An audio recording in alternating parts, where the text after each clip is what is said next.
Olivier, c'est le fondateur emblématique de pêcheurs.com.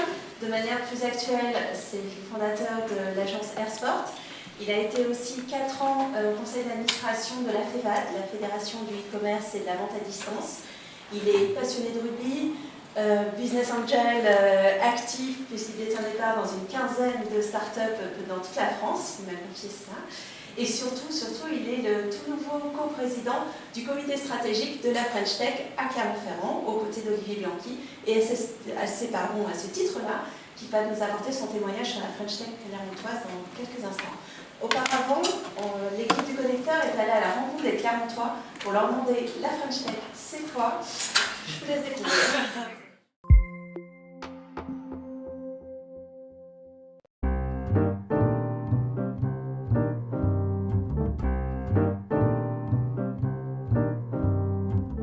Dites-moi, est-ce que vous connaissez la French Tech à Clermont-Ferrand? Non, pas du tout. Rien du tout. Du tout. Du tout? Non. Le quoi? Le label French Tech. Je connais pas. Non du tout, désolé. Et juste avec les mots French et Tech, qu'est-ce que ça vous inspire? Technologie française? Français. Ouais. Et l'autre mot, c'était comment? C'est Tech, T-E-C-H. Non. Technologie, Ouais. Technologie. technicité, Des innovations françaises. Ouais. je sais pas.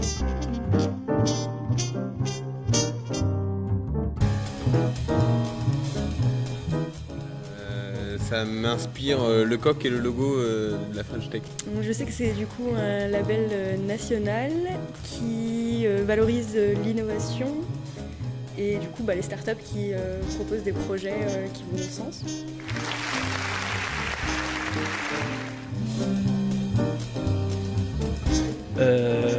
Je crois que c'est un événement qui permet justement de décerner les labels aux entreprises qui sont labellisées. D'accord. Et du coup, est-ce que vous saviez que le label avait été apposé à Clermont-Ferrand justement? Oui, j'ai entendu parler de ça. Ouais. Ok, très bien, merci monsieur.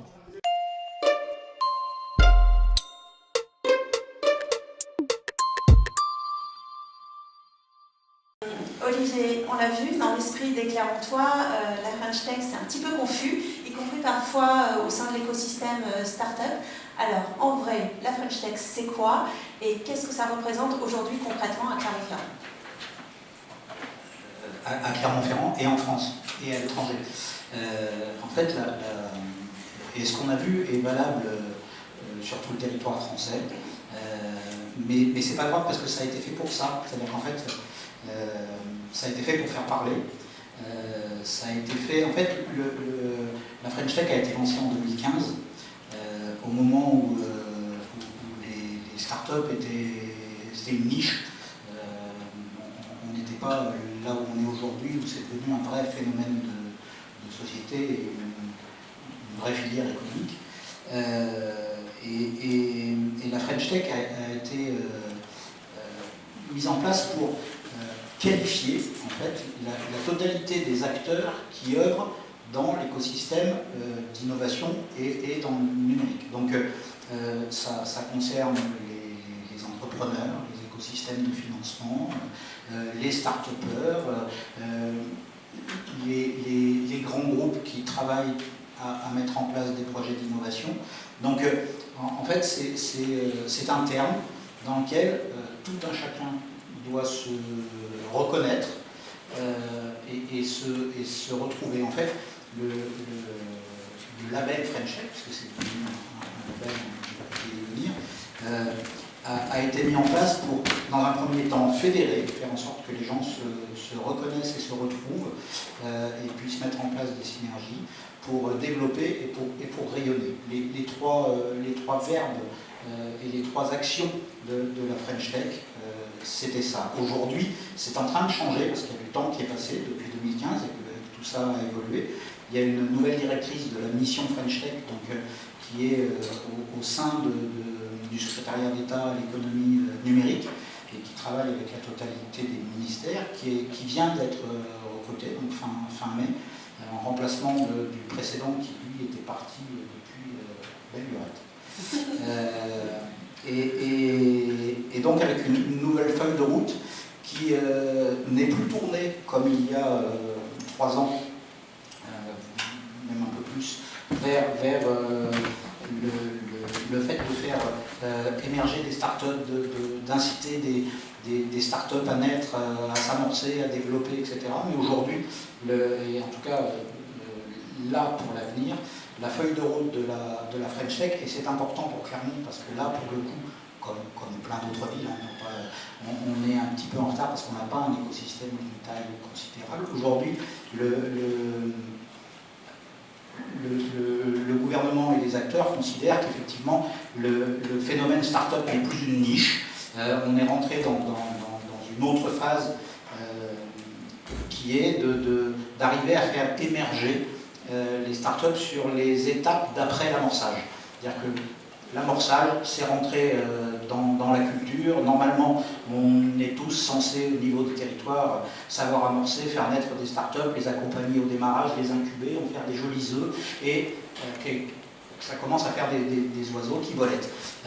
Et c'est les phases d'après qu'il faut commencer à traiter, et ce vers quoi va se tourner la French Tech au niveau national, c'est faire émerger des entreprises qui vont arriver à faire des séries A, B et C. Donc c'est des tours de capital investissement pour arriver à lever des fonds sur des choses qui ne sont pas de l'amorçage, mais des séries plus importantes, y compris jusqu'à plusieurs dizaines de milliers d'euros, voire davantage pour les champions, puisqu'aujourd'hui en France on a 3 licornes.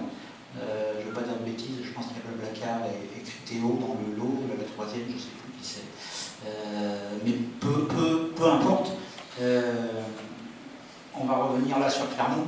C'est ce qui va intéresser. Non, mais après, il faut poser le cadre général de ce qu'est la French Tech. Donc, avec ce cadre général, il y a eu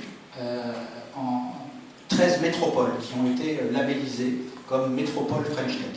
Donc, c'est Lille, Paris, Normandie, donc c'est Caen, Rouen, jusqu'à autour, la région, Rennes, Brest, Nantes, Bordeaux, Toulouse, Montpellier, Nice, Côte d'Azur, Grenoble, Lyon et le sillon lorrain, donc Metz, Nancy, Thionville, donc un territoire un peu plus large qu'une simple métropole. Donc ça, ce sont les métropoles qui ont eu le label parce qu'elles avaient un écosystème et elles remplissaient le cahier des charges pour être labellisées métropole, ce qui n'est pas le cas de Clermont, ce qui n'est pas le cas de Saint-Étienne, ce qui n'est pas le cas d'autres. Il y a à la suite de ça des réseaux thématiques qui ont été labellisés. C'est le cas de Clermont sur la thématique Clean Tech Mobility. Voilà. Donc, et les réseaux thématiques, il n'y a pas uniquement les territoires qui peuvent être labellisés, il y a aussi des acteurs type association, fédération, puisque la FEVAD, dont on parlait tout à l'heure précédemment, fait partie du réseau thématique retail. Voilà. Donc, bien entendu, aujourd'hui à Clermont, comme sur d'autres villes, on n'est pas encore au fait d'arriver à faire émerger des champions. On est encore dans une phase où on a besoin de fédérer. Et donc, au démarrage de ce qu'était initialement la vocation de la French Tech, c'est-à-dire faire se rencontrer les gens. Alors, ça arrive, moi qui ai vécu loin de fédérer les années antédiluviennes des dinosaures, on était 3 ou 4 sur la région et la plupart du temps on ne se connaissait pas, on ne se voyait pas, c'était compliqué. Donc là aujourd'hui, il y a des lieux où les gens se rencontrent, il y a des incubateurs, il y a des réunions, il y a des tables rondes, il y a des coworks, il y a le bivouac qui a été un des premiers effets de la labellisation French Tech et qui a beaucoup fait pour le développement et la reconnaissance de l'écosystème, parce que c'est ça qui est important, c'est l'écosystème. Et puis il y a des tas de choses qui se développent, il y a plein d'événements, etc. Donc il se passe des choses, il y a un écosystème qui est dynamique. Aujourd'hui, il y a encore des trous dans la raquette, mais c'est logique, on est un territoire qui n'est pas, on n'est pas Lille, on n'est pas Paris, voilà, on est Clermont avec plein d'avantages, et donc il faut qu'on arrive à cultiver ces avantages. Un des principaux, c'est qu'on n'est pas des milliers d'acteurs, donc logiquement on devrait arriver plus facilement que les autres à se connaître, à échanger et à tirer tous dans le même sens. Donc le label French Tech et la French Tech, c'est quelque chose qui appartient à tous les acteurs de l'écosystème dans lequel ils doivent se reconnaître. Il y a un logo, il y a un site internet, il y a une permanente qui est là, qui s'accroche. Voilà. Pendant 2 ans, ça a été porté par le public, puisque c'est Clermont-Auvergne Métropole qui est le détenteur du label. La vocation de la French Tech, c'est que ça soit porté par des entrepreneurs avec le public. Donc c'est vers ça que Olivier Bianchi et la Métropole est en train d'aller en ayant demandé de prendre la coprésidence avec Olivier Bianchi et en ayant mis sur pied un comité stratégique donc, qui a officiellement vu le jour en mai, fin mai, juin, ouais. 22 mai. Voilà, quasiment en même temps que la nomination de Kat Borlogan à la tête de la mission, parce qu'elle a été nommée le 25 mai, on était quasiment en même temps. Ouais, c'est trop fort. Ils nous ont attendus. Et donc, dans ce comité stratégique, il y a bien entendu des entrepreneurs. Donc, il y a Sébastien Pissavi, ex-jeuxvideo.com, qui aujourd'hui est à Aurillac et s'occupe de Catapulte, donc qui est un incubateur, et qu'on a souhaité associer parce que on a considéré qu'il était important d'avoir une vision qui ne soit pas purement clermontoise, c'est la French Tech Clermont-Auvergne, donc il faut qu'on essaye aussi d'avoir des retours de ce qui se passe sur les territoires un peu moins urbains que ce que peut être juste Clermont Métropole. Et il y a Corben, que je pense que vous connaissez tous, Manuel Dorme, donc, qui est installé à Ornon. Il y a Gilles Checla, alors que peut-être vous connaissez moins, mais qui est un Clermontois, qui a fait ses études à l'école de commerce de Clermont, et qui est le cofondateur d'une entreprise qui s'appelle Stickyaz, et qui a été recédée pour plusieurs centaines de millions d'euros il y a 2 ans à Comscore, des Américains. Voilà, et qui co-dirige toujours cette entreprise. Alors il est à Paris, il est beaucoup à Station F, il a une grosse connaissance de l'écosystème parisien, donc ça va nous être très très utile pour lier des liens et des synergies. Notamment, c'est aussi un business angel important, donc c'est aussi quelqu'un qui peut participer à notre écosystème financier, on y viendra tout à l'heure. Qui j'oublie Franck Reynaud, MyBus, Guillaume Vernat, Cofreo et Digital League. Alors, ça c'était pour les entrepreneurs. Il y a aussi, donc pour rester du côté entreprise, 2 représentants de nos grands groupes, à savoir Limadrin et Michelin, donc c'est Valérie Mazza et Carole Force. Voilà.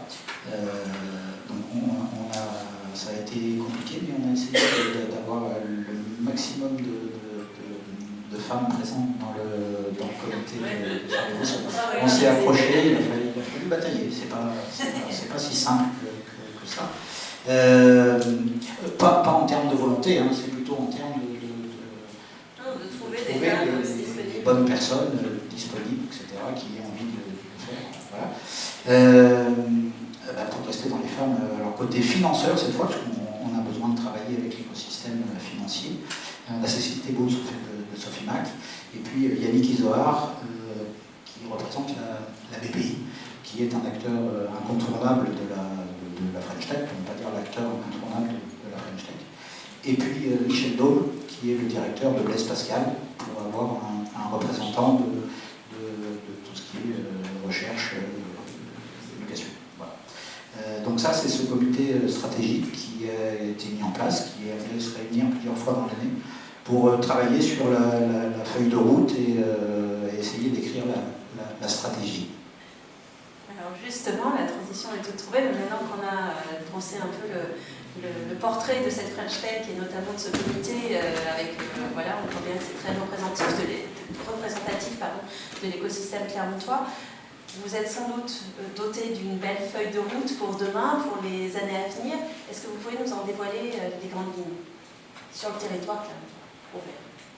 On est doté, on va se doter, on se dote.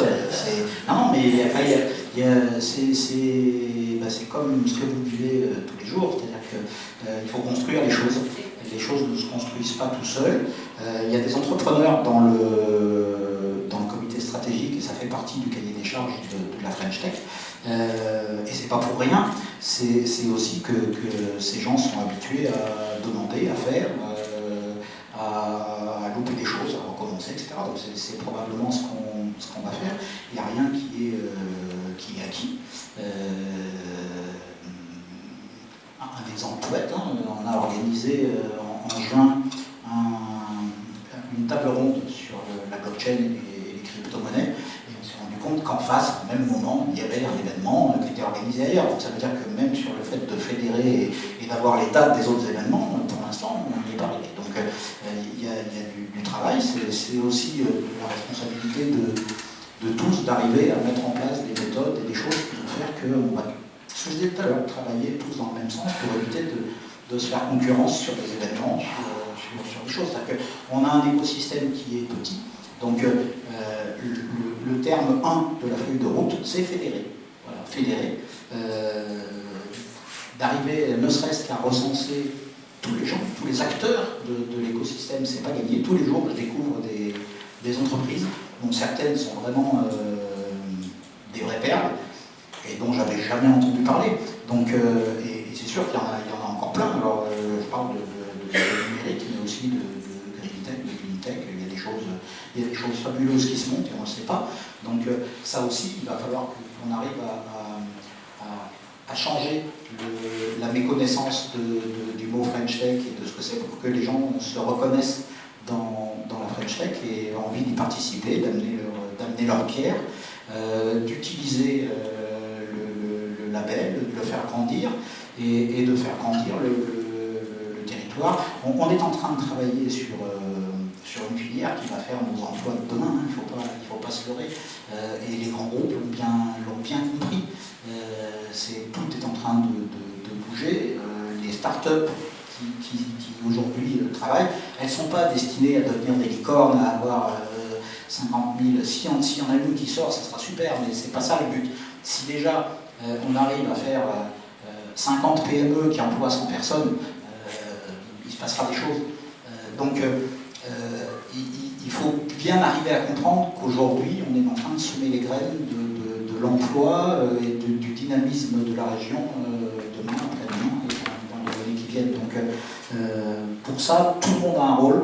Et le rôle de la French Tech, c'est d'essayer de fédérer tout ça. Donc moi, je lâcherai personne. J'essaierai de venir vous tirer par les oreilles, par le cou, pour faire en sorte que vous veniez participer aux événements, pour faire en sorte que vous nous sollicitiez aussi quand vous avez des événements, des choses, pour qu'on y participe, pour qu'on arrive à faire venir d'autres personnes, pour qu'on arrive à trouver des synergies, des intérêts communs.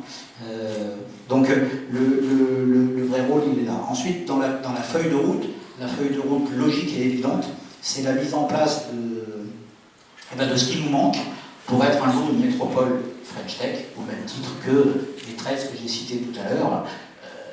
Je ne vois pas pourquoi Brest arriverait à être une métropole French Tech et clairement on n'y arriverait pas. J'ai rien contre les Bretons, mais... Il y a des sujets sur la table, comme le bâtiment totem, le il y a le cahier des charges de la French Tech pour arriver à avoir tous les éléments pour devenir une métropole, pour être labellisée. Alors d'abord, il faut qu'il y ait un appel à candidature. On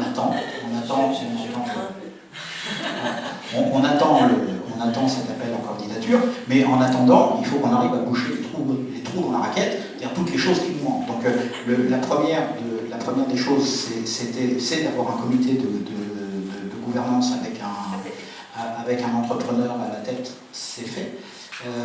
C'est d'avoir un accélérateur, le bivouac a été mis en place et on a des structures qui font de l'accélération et de l'incubation sur le territoire. Donc ça fonctionne.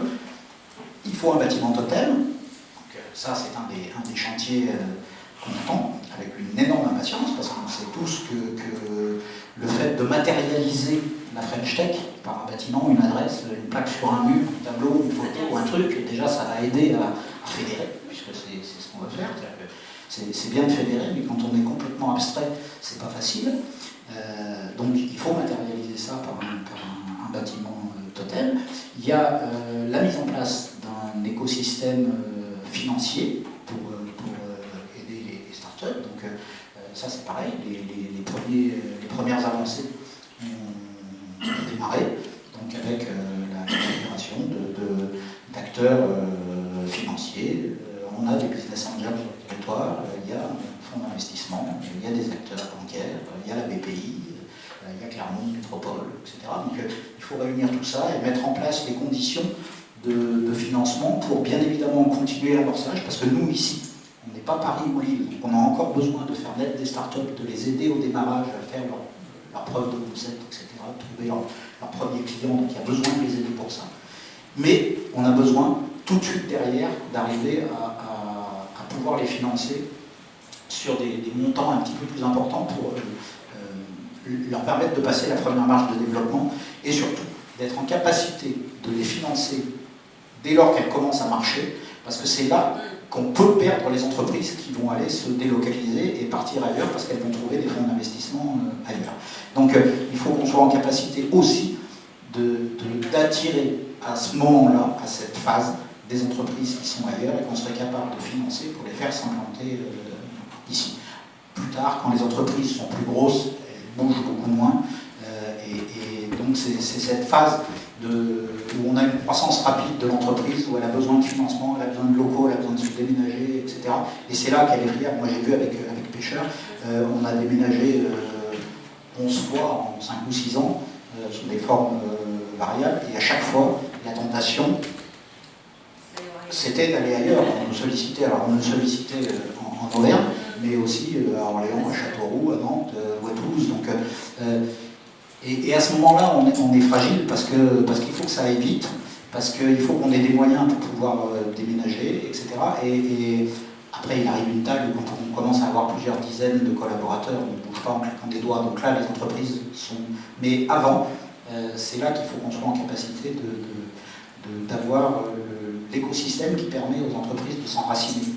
C'est bien de faire pousser la graine, mais derrière, il faut que les racines tiennent. Donc, Sophie Mac, notamment, joue ce rôle avec Jérémy Innovation. Je suis au comité d'investissement, donc je vois passer pas mal de dossiers de start-up de l'écosystème, etc. Et c'est un stade important, parce que c'est justement le stade où ça permet de faire le pas entre une entreprise qui commence à marcher et celle qui peut commencer à envisager un vrai développement derrière.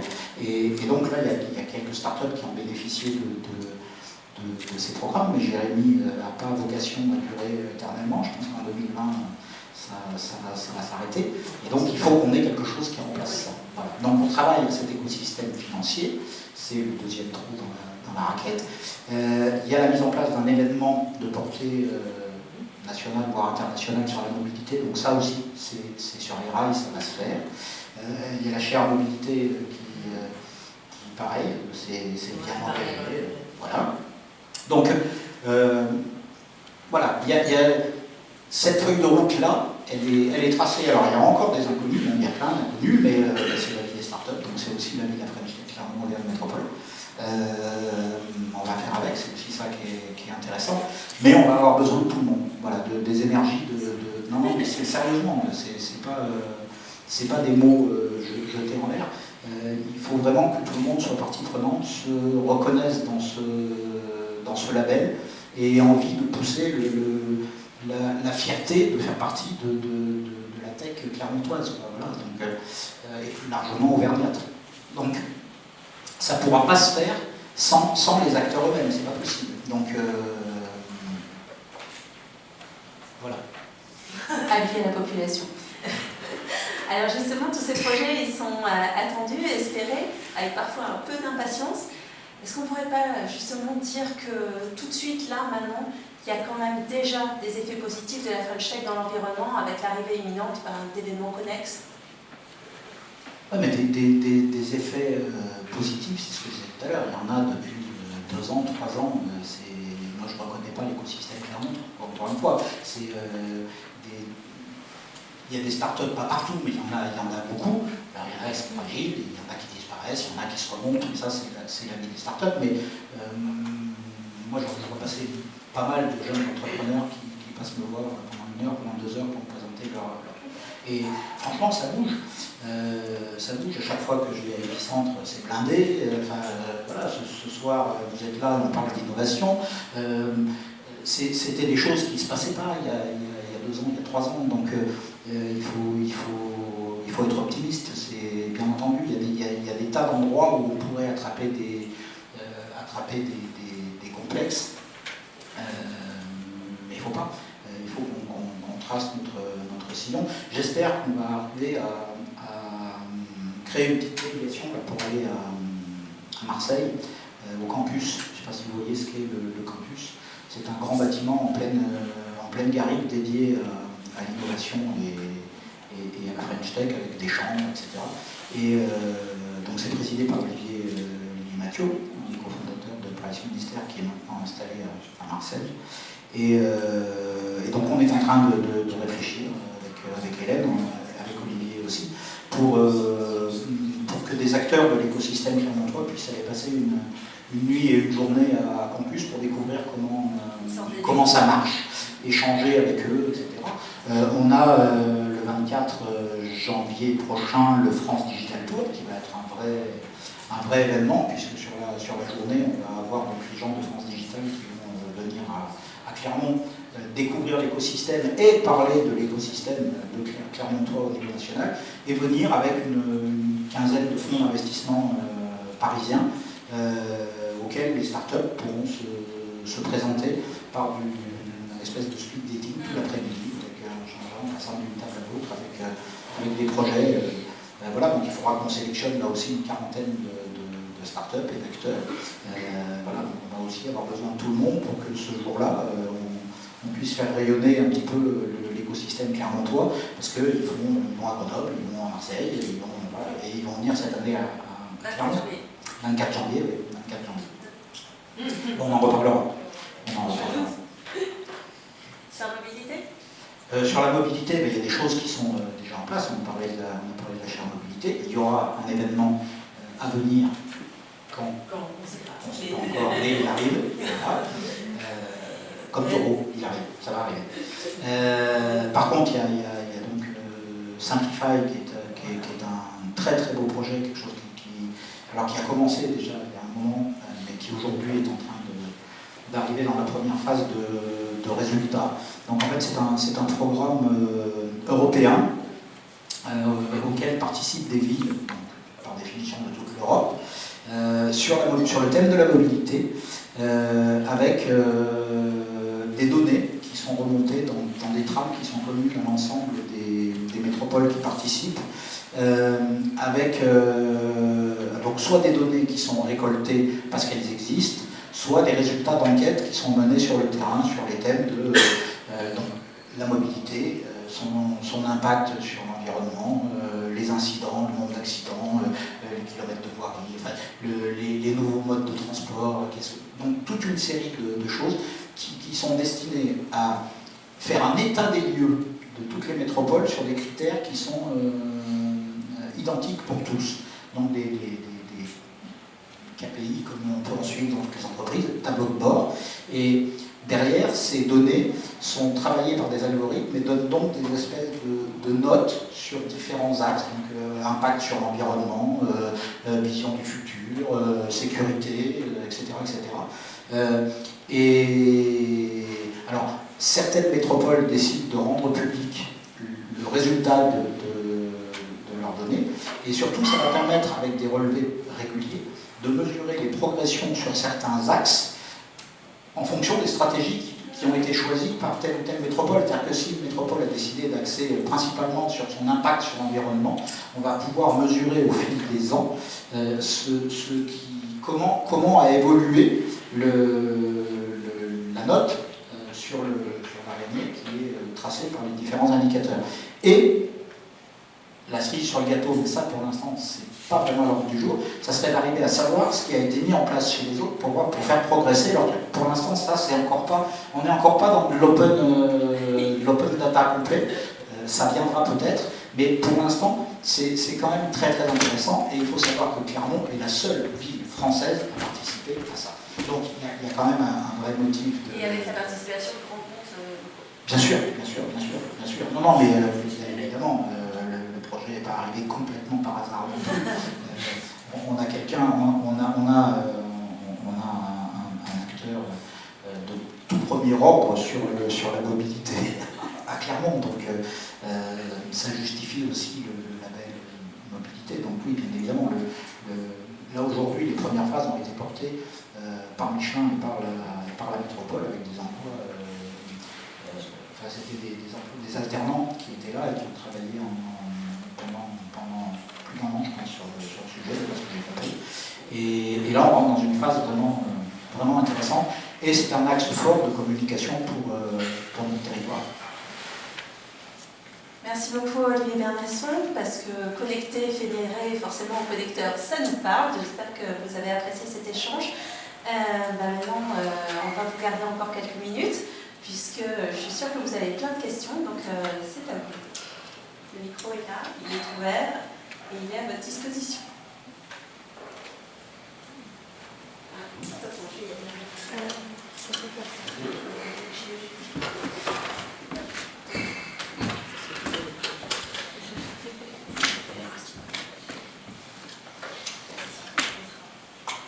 Bonjour, Nathalie de Couffiou, BNP Paribas. Je pense qu'un des écueils pour les startups, c'est effectivement le post-amorçage sur le financement pour le deuxième tour. J'entends l'objectif de la French Tech de pouvoir aider à ce que effectivement, les entreprises passent du start au up. Mais comment concrètement la French Tech peut influer sur la volonté des investisseurs ou permettre de faire en sorte que les entreprises aillent encore plus vite? Comment ça peut être une aide par rapport aux fonds d'investissement, aux venture capital qui sont présents quand même aujourd'hui, qui cherchent des projets? Alors, justement, la première chose, c'est de faire un fonds French Tech. Donc, de faire en sorte que des acteurs du financement abondent, dans public, privé, etc., abondent dans un fonds qui est quelques millions, qui permettent de jouer ce rôle. Comme ce qui a eu lieu avec les fonds nationaux d'amorçage, alors. Par exemple. La BPI est là aussi pour ça. Et il y a beaucoup d'acteurs qui aimeraient investir dans l'écosystème et dans les startups. Simplement, la plupart du temps, et je le vois moi en tant que business angel, il n'y a pas l'expertise pour arriver à déterminer si le projet est un bon projet ou pas. Alors oui, les fonds d'investissement font appel à des experts sur le marketing digital, sur le e-commerce, sur le truc, pour arriver à voir si la stratégie est viable, si c'est cohérent, si ça n'empêche pas de se tromper, mais ça permet de diminuer le risque. Et c'est aussi ça que la French Tech peut amener. Il y a dans l'écosystème et autour des gens qui sont experts dans plusieurs domaines et qu'on est capable de faire intervenir. Il y a beaucoup de business angels qui aimeraient bien investir dans le numérique, mais eux, individuellement, ils ne savent pas si le projet est viable ou si c'est une pure gonfle qui va partir au tapis dans 15 jours. Donc, on peut amener une vraie plus-value sur la sélection des projets en y amenant pas un label, on ne va pas labelliser, on n'est pas les volailles fermières d'Auvergne, mais le truc c'est j'aime bien les volailles fermières d'Auvergne, mais le truc c'est de se dire dès lors qu'on a des intérêts communs, il faut faire en sorte que ça fonctionne. Donc la French Tech n'aura pas intérêt à faire émerger des canards à une patte, et donc le plus qu'il peut y avoir, c'est ça. Mais il n'empêche pas que des fonds d'investissement peuvent abonder, que des établissements bancaires qui le voudraient pourraient abonder. Tout ça va s'ouvrir, ce qui manque le plus aujourd'hui, c'est pas tant les fonds que les bons projets. Voilà.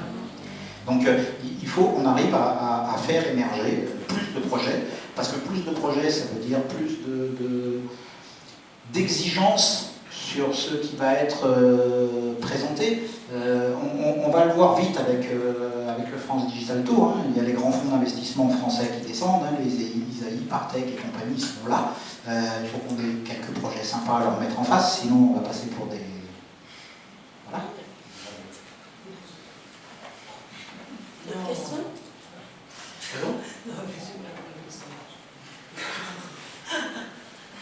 Une autre question? Oui. Voilà. Mais bon, je ne donne pas de nom, hein. Moi qui ai des contacts avec les fonds parisiens, ils ont repéré quelques boîtes ici dans lesquelles ils aimeraient bien mettre de l'argent. Si, ça marche. Juste pour aller dans la prolongation de la question sur la partie, justement, sur le pool, avoir un pool, justement, de start-up suffisant, justement, pour avoir cet effet, vous avez abordé le côté, en fait, dans votre présentation, un côté attractivité du territoire. C'est-à-dire que, est-ce que ça signifie, il faut se parler franchement, notre tissu n'est pas assez dense pour en générer suffisamment, et donc il faut qu'on ait une activité également d'attractivité territoriale, ou c'est pas le cas, en fait, c'est difficile à évaluer, en fait. Alors, la première des choses, c'est que je pense que personne n'a une vision exhaustive et réelle de la diversité de l'écosystème et de la totalité du tissu, justement. C'est que, encore une fois, je disais tout à l'heure, on découvre des boîtes en permanence, on ne savait même pas qu'elles existaient. Donc, il y a d'abord ce travail de diagnostic, alors qui est compliqué à faire parce que ça bouge sans arrêt. Par définition, l'écosystème d'innovation, l'écosystème numérique, il est mouvant, il est très très mouvant. Donc il y a ça à faire. Et puis l'attractivité, elle est à plusieurs stades. Elle est au fait on parlait tout à l'heure des Kimouvs. Ils sont plus ici, quoi. Pourquoi? Moi j'aime bien le tremplin à Paris, c'est super, les Parisiens sont super contents, mais c'est dommage. Voilà. Alors c'est pas dommage pour Equimove, c'est encore une fois, c'est pas grave, mais ça veut quand même dire qu'à un moment c'était mieux d'aller à Paris, quoi. Et c'est pas logique. C'est pas logique. Donc c'est à ça qu'il faut qu'on arrive à... Alors c'est un exemple, et ça pourrait être aussi des entreprises qui... parce que il y a des tas de boîtes qui vont mourir là aujourd'hui à Paris ou à Lyon, parce que leur coût fixe, leur loyer, leur visibilité dans l'écosystème est trop petite, et qu'ici, elle pourrait se développer et grandir. Donc il faut, en fait, la French Tech, c'est aussi ça, c'est un facteur de visibilité. C'est fait pour donner de la visibilité à l'écosystème français dans le monde, et c'est aussi fait pour donner de la visibilité à l'écosystème clermontois dans la grande région et en France. Et il ne faut pas se priver de ça. Il faut faire en sorte d'afficher nos atouts, d'afficher nos locomotives. Il faut qu'on arrive à faire sortir des locomotives. Voilà. On a des locomotives numériques ici. Pêcheur.com en est une, mais c'est des vieilles locomotives aujourd'hui. C'est des locomotives du siècle dernier. Donc il faut arriver à faire sortir des... Non mais c'est vrai, c'est pareil pour jeux vidéo, c'est ce qui est Pricey. Alors ils sont partis les uns après les autres. Il faut arriver à faire émerger des champions d'aujourd'hui, pour faire en sorte de tirer l'écosystème. Bien entendu, pour faire émerger des champions, il faut qu'ils soient restés au stade d'avant, parce que s'ils sont partis ou qu'ils sont morts au stade d'avant avant de devenir des champions, on n'y arrivera pas. Alors, encore une fois, champion, on n'a pas besoin de champion du monde. Dans un premier temps, on a besoin de locomotives qui vont tirer l'écosystème et qui vont faire dire à tous les autres, si eux ils y arrivent, pourquoi pas moi? Voilà. Et c'est de ça dont on a besoin pour lancer réellement la machine, parce que on a encore une fois, la ressource d'étudiants, de cerveau, etc. On l'a, donc il n'y a pas de raison qu'on n'essaie pas des startups qui fonctionnent. Il n'y a aucune raison structurelle. Une dernière question? Ah, bah alors, il suffit que je dise dernière pour qu'il y en ait deux. Alors rapidement, deux petites questions. Alors du coup, on a parlé de start-up et d'innovation avec la French Tech Auvergne-Clermont. Est-ce que vous avez entendu parler de l'événement Open Startup? Est-ce que c'est quelque chose qui vous parle ou pas du tout? édition cette année. Ça a réuni, la précédente édition a réuni 180 lieux dans toute la France. Pour 2018, ils sont 300. Et là, pour le coup, ce qui m'a fait penser à ça, c'est les interviews qu'on a vues tout à l'heure, où on se rend compte que finalement, le label est peu ou pas connu. Je pense que ce serait une bonne occasion de le faire connaître, en tous les cas, au grand public à l'échelle même nationale. Donc Open Startup, en fait, c'est le grand public qui vient découvrir les startups.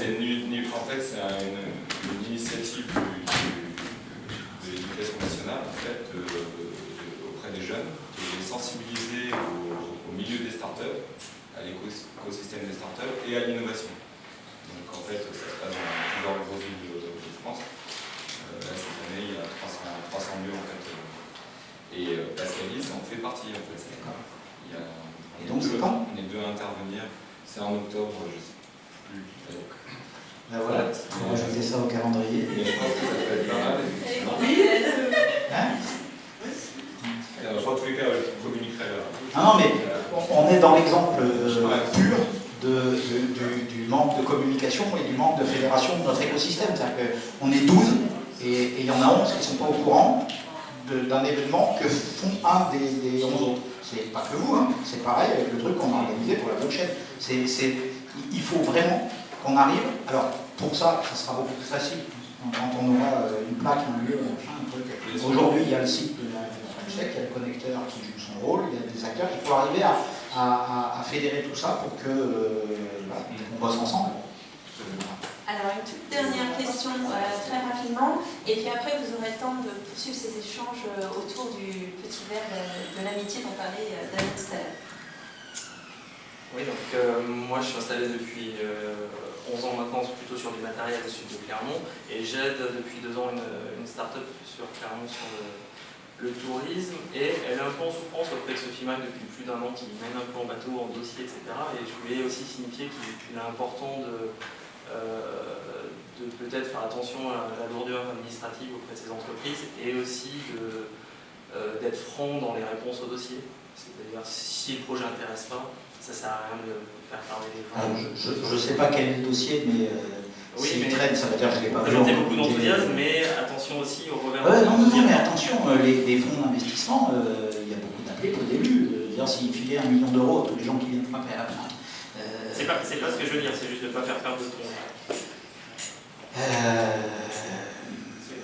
Ouais, alors, c'est encore là, probablement, alors c'est pas la faute de Sophie Mac, c'est la faute de l'écosystème qui ne communique pas assez, qui devrait dire, vous savez, une levée de fonds, quand ça prend 6 mois, c'est un miracle, quand ça prend 1 an et demi, c'est à peu près normal, et la plupart du temps, ça prend beaucoup plus.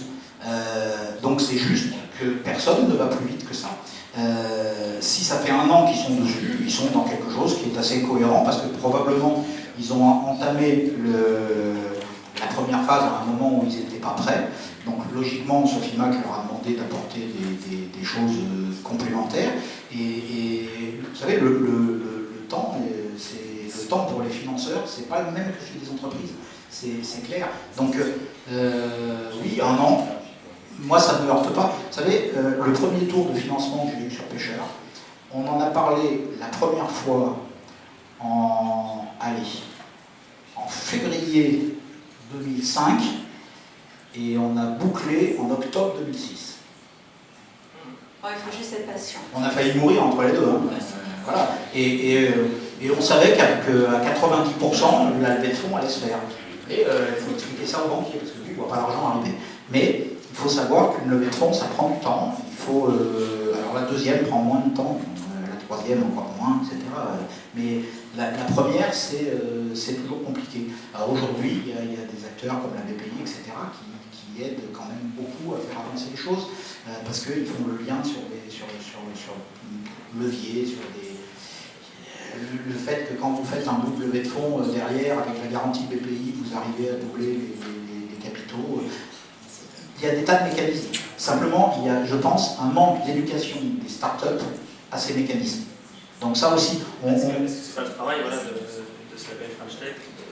Alors, c'est pas le travail du label FrenchTech, parce que le label FrenchTech, il n'a pas de travail, hein, on n'est Ah oui, je sais non plus.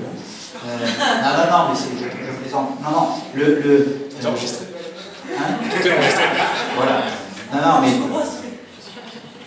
je rigole.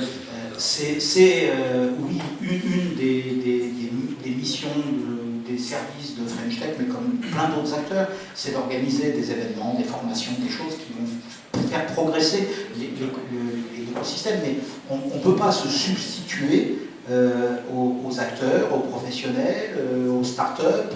La French Tech, c'est vous, la French Tech.